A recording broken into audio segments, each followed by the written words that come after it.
अस्सलाम वालेकुम दोस्तों, मैं हूं अजहर काज़मी और आप देख रहे हैं काज़मी अली का।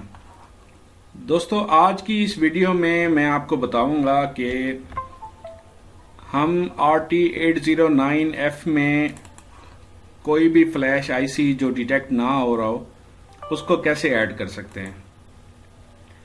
अक्सर रिसीवर्स में या एलसीडी एलईडी टीवीज में कभी कभार, रिसीवर्स में अक्सर और एलसीडी एलईडी टीवी में कभी कभार कोई ऐसी चिप आ जाती है जो ये प्रोग्रामर डिटेक्ट नहीं कर रहा होता, और जब तक ये प्रोग्रामर फ्लैश आईसी को डिटेक्ट नहीं करेगा तो वो हम उसे रीड या राइट नहीं कर सकते। तो हम बात कर रहे हैं इस वक्त RT809F या H। बहरहाल F ज़्यादा लोग इस्तेमाल करते हैं इकोनॉमिकल होने की वजह से। तो इस वक्त मैंने एक चिप इसके ऊपर लगाई हुई है अपने प्रोग्रामर के ऊपर। सबसे पहले मैं उसे स्मार्ट आइडेंटिफाई पे क्लिक करता हूँ तो ये मुझे मैसेज दे देता है। चिप आईडी वो डिटेक्ट कर रहा है लेकिन वो कहता है डिवाइस नॉट फाउंड। इसका मतलब ये है कि ये जो चिप है इसके डेटाबेस में अवेलेबल नहीं है। तो हम इसे आज ऐड करवाएंगे। आप दोस्तों को मैं बताता हूँ कैसे हम इसको ऐड करवा सकते हैं। ऐड करवाने के बाद हम इसे रीड या राइट कर सकते हैं। तो सबसे पहले यहाँ पे ओके कर देना है। अगर आपने चिप लगाई है, ये आपके सामने मैसेज आया है, फिर आप ओके करेंगे तो ये ऑटोमेटिकली आपको यहाँ पे ले आएगा। तो इसके अलावा जो है, अगर आपने चिप नहीं लगाई वैसे एडिशन करना चाह रहे हैं तो आप सेटिंग में जाएंगे।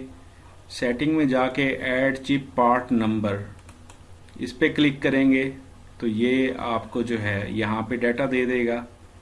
ये भी वही चीज़ है, यहाँ से आप इसे ऐड करवा सकते हैं।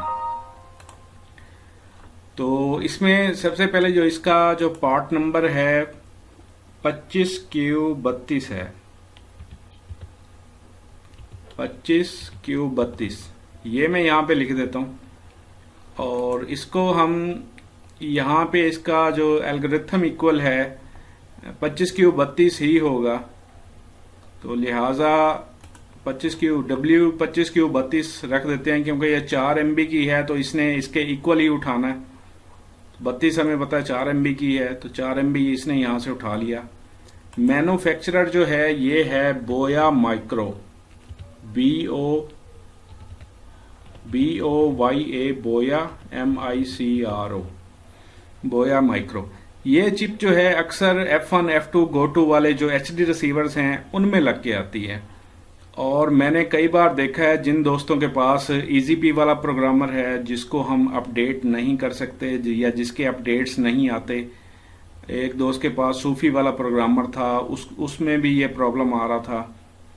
ऐसे काफ़ी प्रोग्रामर्स हैं जिनके सॉफ्टवेयर अपडेट्स नहीं आते तो उनमें जो है ये चिप डिटेक्ट नहीं होती तो आपको चिप उतार के फेंकना पड़ती है। लेकिन RT809F में हम इसे ऐड करवा सकते हैं और चिप को रीड राइट कर सकते हैं। तो यहाँ पे है एडेड बाई किसने की है, तो मैं यहाँ पे काज़मी लिख देता हूँ। इसको मैं ऐड कर देता हूँ। ठीक है जी, ये ऐड हो गई है। 25Q32 यहाँ पे आ रही है। इसको मैं अब क्लोज कर देता हूँ। इसको एक दफ़ा आपने बंद कर देना है। पहले आप एक दफ़ा ट्राई कर लेते हैं, अभी नहीं हुआ। इसको एक दफ़ा आपने रीसेट करना है। इसका सॉफ्टवेयर इंटरफेस आपने एक दफ़ा बंद करके दोबारा ओपन करेंगे तो इसका जो डेटाबेस है वो अपडेट हो जाएगा। इसको दोबारा ओपन करते हैं हम। अब हम इसको डिटेक्ट करवाते हैं। ये आपके सामने है जी, बोया माइक्रो जो कुछ हमने लिखा है 25Q32 बोया माइक्रो वो इसमें डिटेक्ट हो रही है। अब मैं इसको रीड भी कर सकता हूँ, राइट भी कर सकता हूँ क्योंकि मेरी चिप जो है टोटली इस वक्त डिटेक्ट हो चुकी है, बिल्कुल सही हो चुकी है।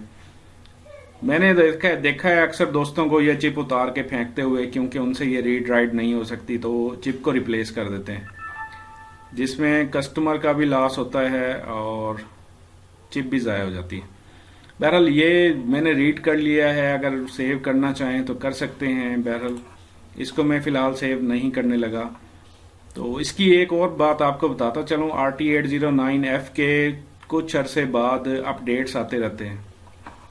तो ये 31.8 का सॉफ्टवेयर है। इसमें 31.8 का जो लेटेस्ट अपडेट है, मैं इंशाल्लाह डिस्क्रिप्शन में उसका वेबसाइट पे मैंने अपना रखा हुआ है, वहाँ इसका लिंक मैं डिस्क्रिप्शन में दे दूंगा।